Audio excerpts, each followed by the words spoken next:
Dark Souls 2 has always been the outsider of the trilogy. Released in 2014, between the legendary Dark Souls 1 and the refined Dark Souls 3, it carries a strange reputation. For some players, it's a hidden gem with enormous depth and variety. For others, it's the weakest link in the series, a game that lost something vital along the way. But why does Dark Souls 2 divide players so sharply? Why do its mechanics, world design, and even its tone spark so much debate nearly a decade later? In this video, we'll take a close look at what sets Dark Souls 2 apart from the first and the third game. We'll explore its design decisions and changes it made to combat and world building, and the reasons behind its criticism.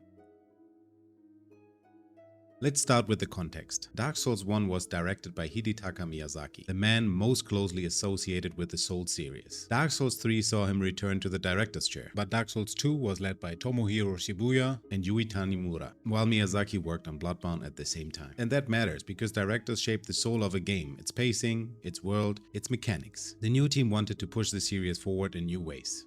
Dark Souls 2 was never meant to simply copy the first game. It aimed to expand, experiment, and refine, even if that meant breaking some expectations. This change in leadership explains why Dark Souls 2 feels so different. The ambition is there, the scope is bigger, but it's also why some systems feel experimental, sometimes even messy, compared to the more focused vision of Dark Souls 1 and 3.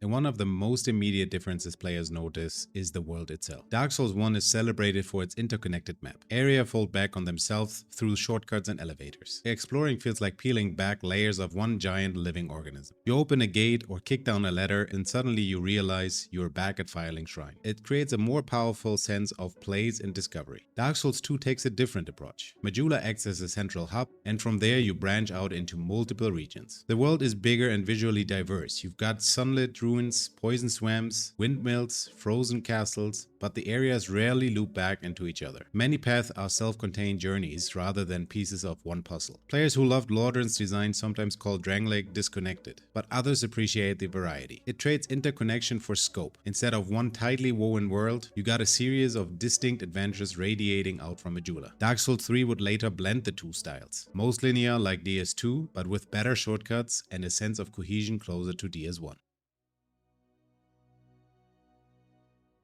Combat is where Dark Souls 2 makes some of its most controversial changes. In Dark Souls 1, if you kept your equipment load under control, your dodge always had the same number of invincibility frames. In Dark Souls 2, dodge effectiveness ties to a new stat: adaptability. The higher your adaptability, the more invincible frames you have during your roll, and the faster you drink Estus. This means two players at the same level can have completely different dodge timings depending on how they spend their points. Some enjoy this added depth, others see it as punishing or confusing, especially since the game doesn't clearly explain the system. Then there's poise. In Dark Souls 1, poise was straightforward.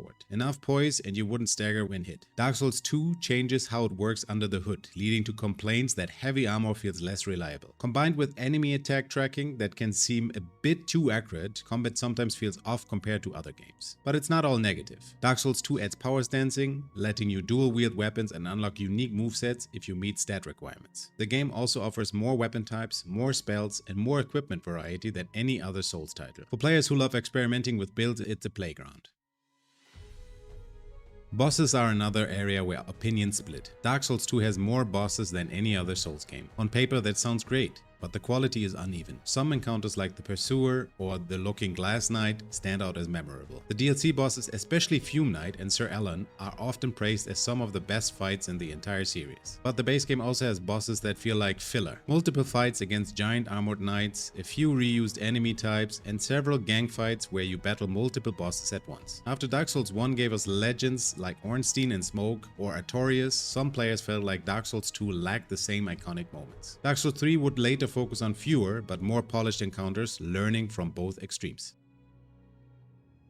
If there's one system almost universally criticized, it's soul memory. In Dark Souls 1 and 3, online matchmaking is based on character level. That way, PvP duels and co-op summons feel balanced. Dark Souls 2 uses soul memory instead, which counts the total souls you have collected across your entire playthrough. The result? Over time, players with wildly different power levels get matched together. A veteran with high-level build could invade someone who's still early in the game but has collected many souls through farming or dying repeatedly. It made PvP unpredictable and frustrating.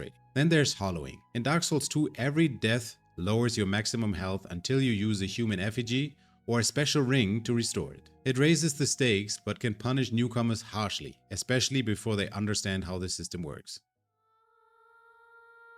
Dark Souls 2 also feels different tonally. Majula, the main hub, has a calm, almost peaceful theme. The music is gentle, the sun is always setting, and NPCs gather there slowly as you progress. It feels like a safe harbor in a fading world. By contrast, Firelink Shrine in Dark Souls 1 feels lonely and mysterious, while Lothric's hub in Dark Souls 3 feels somber and apocalyptic. Majula gives Dark Souls 2 a unique identity, quieter, more reflective, though some players miss the haunting atmosphere of other games. At launch, Dark Souls 2 reviewed well with critics, but over time, community criticism grew louder. Players compared it constantly to the first game and focused on what felt missing: the interconnected world, the iconic bosses, the consistent combat feel. Scholar of the First Sin, the updated edition, improved enemy placement, visuals, and performance. Many who revisited the game later came to appreciate its ambition. Even Miyazaki has said some ideas from Dark Souls 2 influence future From Software titles. Today, the game has a small but passionate group of defenders who argue it deserves more credit than it gets. So why does Dark Souls 2 get the criticism it does? Because it dared to be different. It changed core mechanics, restructured the world, experimented with systems, and didn't always explain itself clearly. Some of the changes gave the game depth and variety. Others left players missing what they loved about the first game. Dark Souls 2 isn't simply better or worse. It's the most experimental game in the trilogy, the one willing to take risks. Whether you love or dislike it often depends on what you value most in a Souls-like game: exploration, combat feel, boss design, or build variety. And that's why, all these years later, the debate around Dark Souls 2 still continues. Thank you very much for watching. I hope you liked this video, and if you did, please like and sub to the channel to show the video to more people. If you have additional points on what makes Dark Souls 2 different compared to the other two games in the trilogy, leave them down below in the comments. I would love to read about your views and thoughts on Dark Souls 2.